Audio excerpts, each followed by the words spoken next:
안녕하세요. 슬립베럴 베이비의 김민정, 김지연이라고 합니다. 반갑습니다. 오늘은 우리 정말 고민 많으신 뒤집기에 대해서 한번 알아볼 텐데요.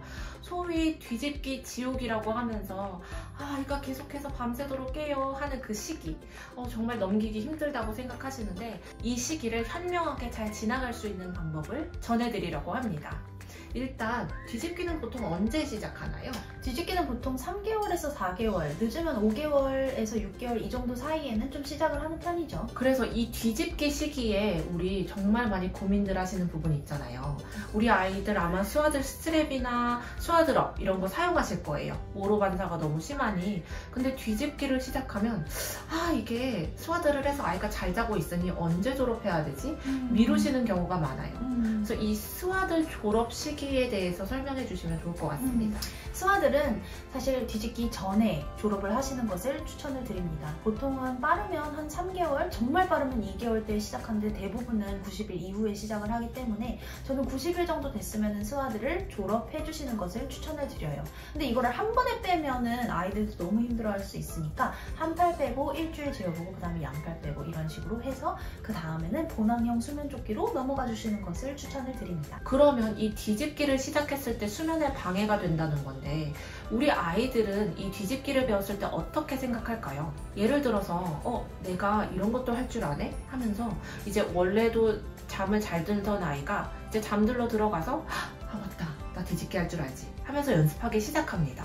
그래서 아이가 자꾸 반복해서 하게 되는데 이러한 시기에는 보통 왜 뒤집었어? 자야지 하면서 계속해서 뒤집어 주시는 경우가 많잖아요. 그렇게 되면 30분이고 1시간이고 하는 경우도 봤거든요. 그래서 이 시기를 어떻게 대처하면 좋을까요? 뒤집기 때는 사실 놀이라고 생각을 합니다, 아이들이. 그래서 좀 몇 가지로 크게 나눌 수 있을 것 같은데, 첫 번째 같은 경우에는 양육자가 너무 과하게 개입하는 경우 뒤집기 지옥이 오히려 더 길게 될 수 있어요. 양육자가 계속 뒤집을 때마다 계속 뒤집어 주는 거예요. 근데 여러분들, 우리 아이가 되짚기를 못하니까 되짚어 주시는 거잖아요. 혹은 자야 되는 시간인데 왜 얘는 터미타임을 하고 고개를 들고 있지? 왜 얘는 고개를 못 내리지? 고개를 내리는 걸 모르나 보다. 막 별별 생각을 많이 해주시죠. 그래서 가서 막 머리를 막 내리라고 하고 맞아요. 뒤집어서 못 뒤집게 막 막고 막 그렇게 해주시거든요. 근데 사실 이렇게 과한 개입이 오히려 이 아이에겐 큰 자극이 될 수 있어요. 오히려 뒤집으면 또 뒤집어주고 뒤집으면 또 뒤집고 이거 너무 재밌는 거예요.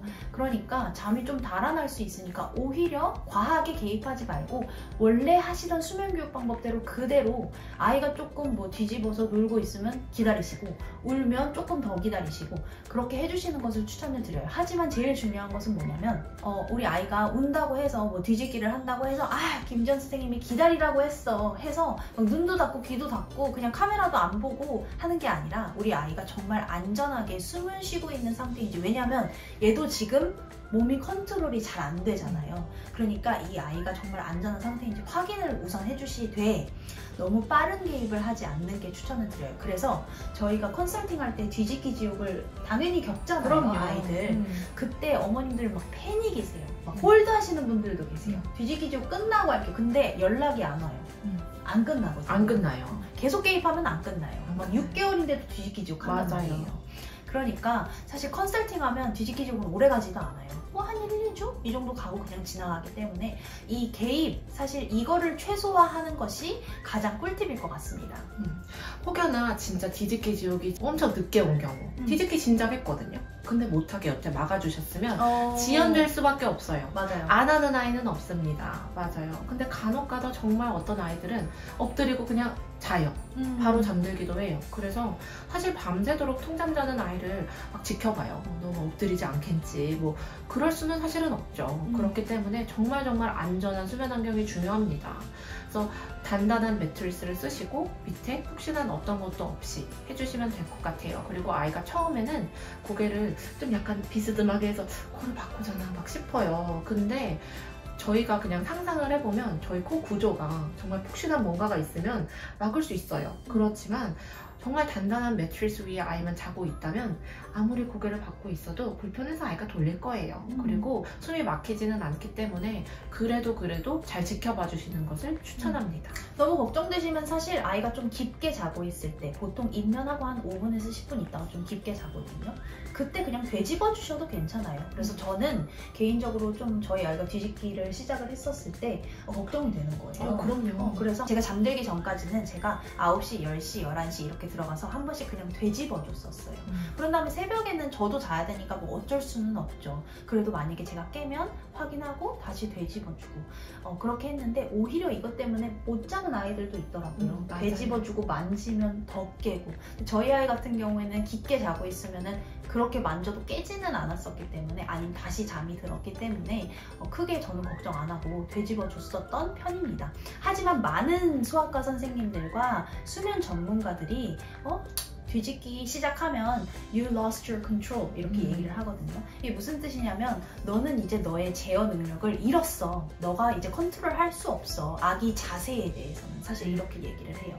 그 뜻은 사실 우리 아이가 뒤집기를 시작하면 등 대고만 밤새 자지 않을 거라는 얘기죠.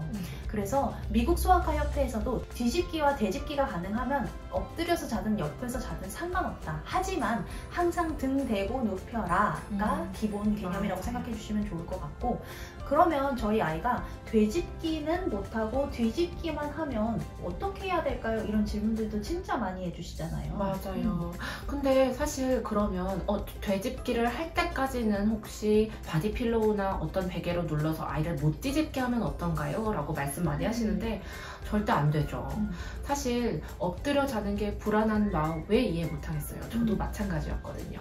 그렇지만 무언가 푹신한 걸 옆에 뒀을 때 아이가 실수로 뒤집어 버린다. 그랬을 때의 리스크가 훨씬 크다고 봅니다. 그렇기 때문에 낮 시간에 계속 굴리세요. 뒤집었다 되짚었다 뒤집었다 되짚었다 열심히 연습을 해야 하고, 그리고 아이가 엎드려 자면 지연님이 말씀해 주신 것처럼 깊이 잤을 때 자세를 바꿔주시는 것 외에는 크게 해주실 부분은 없습니다. 이거는 사실 미국 수학과 협회에서도 있는 가이드라인이고요. 그리고 대한청소년 수학과 협회에서도 아이의 몸을 고정하는 제품은 사용하지 말라고 적혀 있습니다. 그래서 바디필로우를 오히려 권장하거나 그러지는 전혀 않고, 수면 컨설팅을 할 때는 무조건 빼고 진행하는 이유가 사실 이 안전 때문에 있어요. 맞습니다. 앞서 말씀드린 것과 같이 아이가 엎드려 자는 아이라고 해서 엎어서 시작하시면 안 돼요. 아이가 자연스럽게 스스로 자세를 바꾸는 건 괜찮지만 컨설팅 할 때도 어차피 엎드려서 저희 아이는 자고 편안해 하는데 그럼 개입 안 하면 되지 않나요? 라고 하시는데, 아이가 정말 편안하게 정말 자세를 딱 바꾸고, 그 알죠? 뒤집기 했을 때 아이들이 보통 눕고 싹 자세 바꾸고 손을 빨면서 자는 아기들이 이 시기에 많습니다. 그래서 울음 없이 아이가 편안하게 자세를 잡고 자는 거라면 오케이, 깊이 잘 때까지는 기다려서 자세를 바꿔야지, 혹은 낮잠은 내가 지켜볼 수 있으니까 괜찮아 라고 하실 수 있는데, 이미 시작 전부터 그냥 엎어서 눕혀서 재우시는 것은 절대 추천하지 않습니다. 맞아요. 우선은 정리를 하자면 뒤집기를 시작하기 전 혹은 뒤집기를 시작한 이후에 어떤 것들을 부모님이 해주실 수 있냐면, 첫 번째는 제일 우선 안전한 수면 환경. 안전이 제일이에요. 푹신한 것들 다 빼주시고 스와들도 졸업해야 되고, 혹시 아이를 모로반사 방지템이라고 사용하는 모든 푹신한 제품들은 다 빼주시는 것을 추천을 드립니다. 베개, 이불, 쿠션, 인형 다 안 돼요. 두 번째 같은 경우에는 아이 뒤집기 연습을 정말 많이 해주시는 거예요. 정말 질릴 때까지, 굳이 자면서까지 뒤집어야 돼? 약간 이런 느낌으로 진짜 아이가 계속 낮에 정말 열심히 연습을 시키시고, 되짚기 연습도 같이 시켜주세요. 그래서 되짚기 연습은 어떻게 해야 돼요? 막 이러시는 분들 계시잖아요. 그냥 이렇게 잡고 되짚으면 돼요. 그래서 그렇게 되짚기 연습도 많이 해주시고, 세 번째 같은 경우에는 너무 빨리 개입하지 않을 것. 이거 세 가지만 하면은 우리 아이 뒤집기 시기 너무나 수월하게 지나갈 수 있습니다. 네, 맞습니다. 오늘 저희 뒤집기 컨텐츠가 우리 뒤집기 시작한 우리 아이들의 어머님들께 많이 도움이 됐으면 합니다. 앞으로도 저희 많은 컨텐츠로 찾아뵙도록 하겠습니다. 슬립 베터 베이비 채널이 좋으셨다면 구독과 좋아요, 알림 설정 부탁드립니다. 감사합니다. 감사합니다.